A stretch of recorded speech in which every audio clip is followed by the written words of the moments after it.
الحمد للہ وکفى وسلام علی عبادہ الذین اصطفى اما بعد۔ بزرگوں اور دوستوں،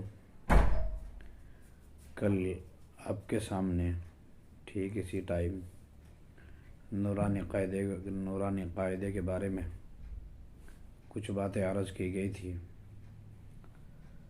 اور تختی نمبر 1 مفردات کے بارے میں کچھ عرض کیا گیا تھا کہ یہ تمام حروف 29 ہیں، الف سے لے کر یا تک، اور 29 حروف کے لیے صحیح قول کے مطابق 17 مخرج ہیں۔ اور میں نے کل بھی عرض کیا تھا کہ مخارج یہ مخرج کی جمع ہے، اور مخرج ان کو کہتے ہیں جہاں سے حرف نکلتا ہے۔ اس طرح میں جس جگہ سے حرف نکلتا ہے اس کو مخرج کہتے ہیں۔ مخرج یہ میں نے کل بھی عرض کیا تھا، نکلنے کی جگہ کو کہتے ہیں۔ اور یہاں قرات کے اندر مخرج منہ کے اس حصے کو کہا جاتا ہے جہاں سے حروف نکلتے ہیں۔ چنانچہ کل آپ کے سامنے اسی کے تعلق سے عرض کیا تھا کہ بعض مخارج چونکہ دانتوں سے بھی نکلتے ہیں، اور اسی کے تعلق سے دانتوں کے اقسام بھی آپ کے سامنے ذکر کی تھی: ثنایا علیہ، ثنایا سفلی، رباعیات، انیاب، زواحق، طواحن، نواجز۔ یہ آپ کے سامنے دانتوں کی اقسام بھی ذکر کی تھی، اور کچھ حروف کی آپ کے سامنے مخارج بھی ذکر کیے تھے۔ چنانچہ با کا مخرج آپ کے سامنے ذکر کیا گیا تھا دونوں ہونٹوں کی طرح۔ الف کا مخرج ذکر کیا گیا تھا جوف دہن یعنی منہ کا خلا۔ تا کا مخرج ذکر کیا گیا تھا زبان کی نوک اور ثنایا علیہ کی جڑ۔ سا کا مخرج ذکر کیا گیا تھا زبان کی نوک اور ثنایا علیہ کا کنارہ۔ جیم کا مخرج ہے زبان کا بیچ اور اس کے مقابل اوپر کا تالو۔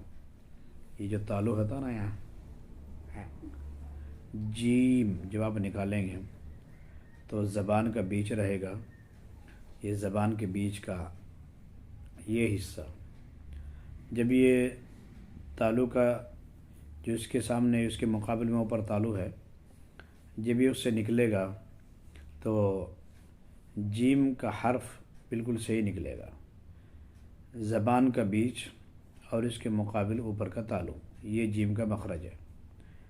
بڑے ہا کا مخرج ہے وسط حلق۔ وسط کے معنی، یہ عربی کا لفظ ہے، وسط کے معنی درمیان کے آتے ہیں، جسے حدیث میں ذکر کیا گیا خیر الامور اوسطها۔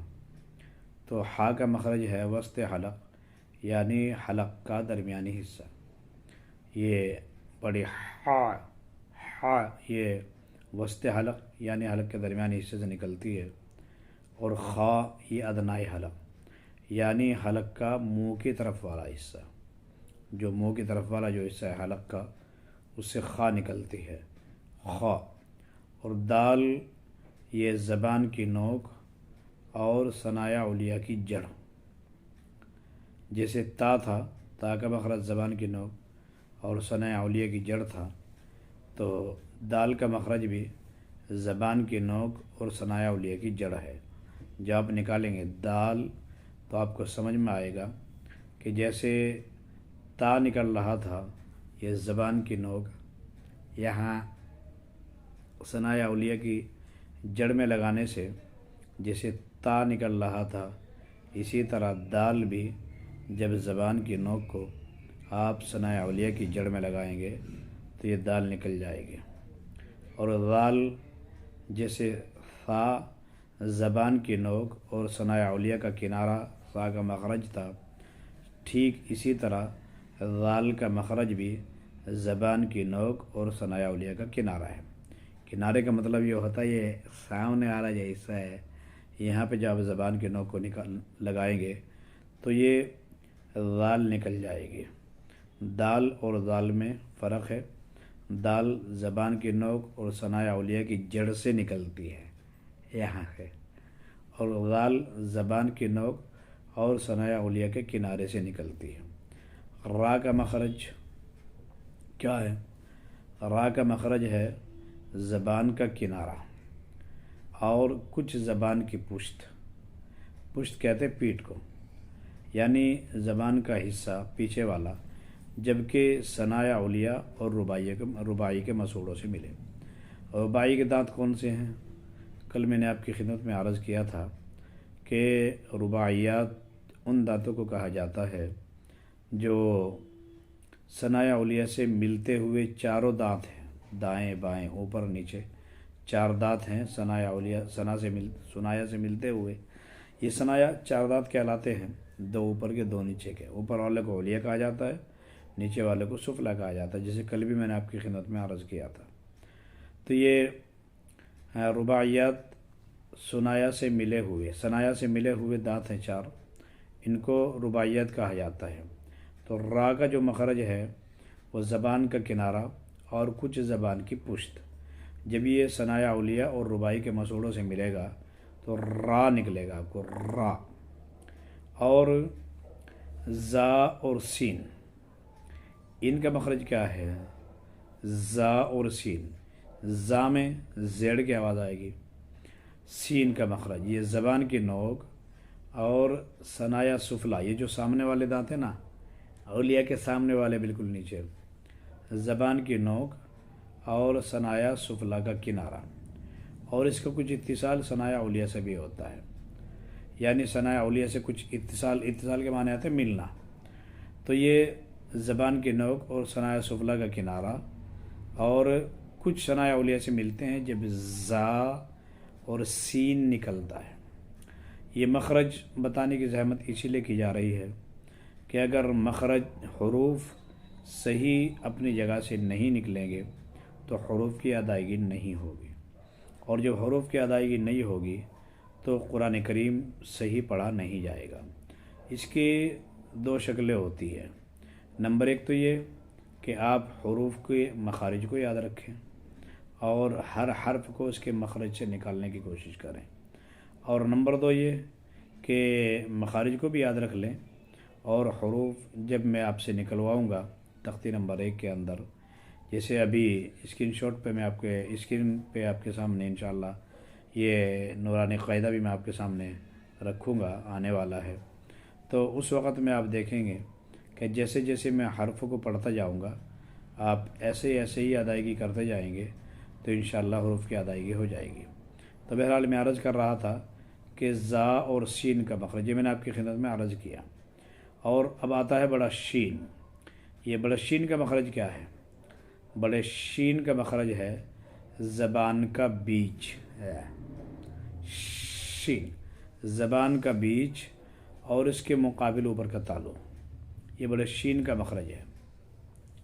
اب صاد کا مخرج بھی زا اور سین کی طرح زبان کی نوک اور ثنایا سفلا کا کنارہ کچھ اتصال ثنایا اولیہ سے، جیسے زا اور سین میں زبان کی نوک تھی اور ثنایا سفلا یعنی نیچے والے ثنایا اولیہ کے جو نیچے والے دانت ہیں یہ ثنایا سفلا کا کنارہ تھا، اور ان کی ادائیگی کے وقت کچھ اتصال ثنایا اولیہ سے بھی ہوتا ہے، یعنی ثنایا اولیہ بھی مل جاتے ہیں۔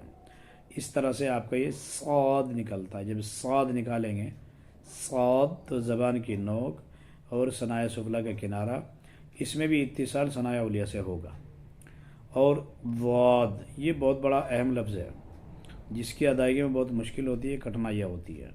یہ ضاد کیسے نکلے گا؟ ضاد نکلے گا زبان کی کروٹ اور اوپر کے ڈاڑوں کی جڑ، جو ڈاڑ ہے جیسے میں نے کل ذکر کیا تھا آپ کے سامنے کہ تواہن، زواہق، نواجز، ان کو عربی میں اضراس کہتے ہیں اور اردو میں ڈاڑے کہتے ہیں، ڈاڑے۔ تو یہ جو نکلے گا ضاد، یہ زبان کی کروٹ، اس کو یہاں پہ لگانا پڑے گا، یہاں اوپر کے ڈاڑوں کی جڑ، یہاں آپ اس کو لگائیں گے تو یہ اس وقت میں ضاد نکلے گا آپ سے، ضاد۔ جب یہ جیب وہاں پہ لگ جائے گی اس کی کروٹ زبان کی تو یہ آٹومیٹک آپ سے ضاد نکل جائے گا۔ اور یہ طا جو ہے یہ طا بالکل تا کی طرح ہی اس کا مخرج ہے، جیسے تا کا مخرج میں نے آپ کے سامنے عرض کیا تھا، زبان کی نوک اور ثنایا اولیہ کی جڑ، اسی طرح یہ طا کا مخرج ہے، زبان کی نوک اور ثنایا اولیہ کی جڑ۔ تو یہ 3 لفظ ہو گئے، تا، دال، طا۔ ان تینوں کا مخرج زبان کی نوک اور ثنایا اولیہ کی جڑ ہے۔ ضا کا مخرج کیا ہے؟ ضا کا مخرج زبان کی نوک اور ثنایا اولیہ کا کنارہ ہے، جیسے ثا کا مخرج تھا اور ذال کا مخرج تھا، لیکن ضا ان سے اس معنی کر الگ ہے، ان کے مخرج تو تینوں کا ایک ہی ہے، ذال ہے، ثا ہے اور ضا ہے۔ ان تینوں کا مخرج تو ایک ہی ہے، زبان کی نوک اور ثنایا اولیہ کا کنارہ، لیکن ضا میں فرق یہ ہے کہ ذال اور ثا ان دونوں میں آواز صرف نرم ہوتی ہے، اور ضا میں آواز نرم ہونے کے ساتھ ساتھ ایک طرح سے منہ بھر کر کے آواز آتی ہے۔ یہ سمپل طریقہ ہے اس کے سمجھنے کا۔ ثا، ذال اور ضا کہ ان میں فرق یہ ہے کہ ضا جب آپ ادا کریں گے تو اس میں آواز منہ بھر کر نکلتی ہوئی محسوس ہوگی۔ آج اسی پر انشاءاللہ اپنے سبق کو ہم ختم کرتے ہیں، کل انشاءاللہ پھر آپ کی خدمت میں اسی وقت حاضر ہوں گے۔ تب تک کے لیے اجازت دیجیے، اور آپ سے درخواست ہے کہ اگر آپ نے ہمارے چینل کو ابھی تک سبسکرائب نہیں کیا ہے تو سبسکرائب بھی کیجیے گا اور اپنے دوستوں میں بھی شیئر کیجیے گا۔ انشاءاللہ یہ ویڈیو آپ کے لیے یکسر مفید رہے گی، اور انشاءاللہ ہماری شارٹ یعنی مختصر ویڈیو بھی جلدی ہی انشاءاللہ چینل پر نشر کی جا رہی ہے، کچھ آ چکی ہے، کچھ آئے گی اور آتی رہے گی۔ مختصر احادیث اور مختصر احکام، یہ بھی انشاءاللہ شارٹ ویڈیو بھی آتی رہیں گی۔ تو آپ سے درخواست ہے کہ خود بھی چینل کو سبسکرائب کریں اور اپنے دوستوں کو بھی شیئر کریں تاکہ ہماری ویڈیوز آپ کے پاس بر وقت پہنچ سکے۔ السلام علیکم ورحمۃ اللہ وبرکاتہ۔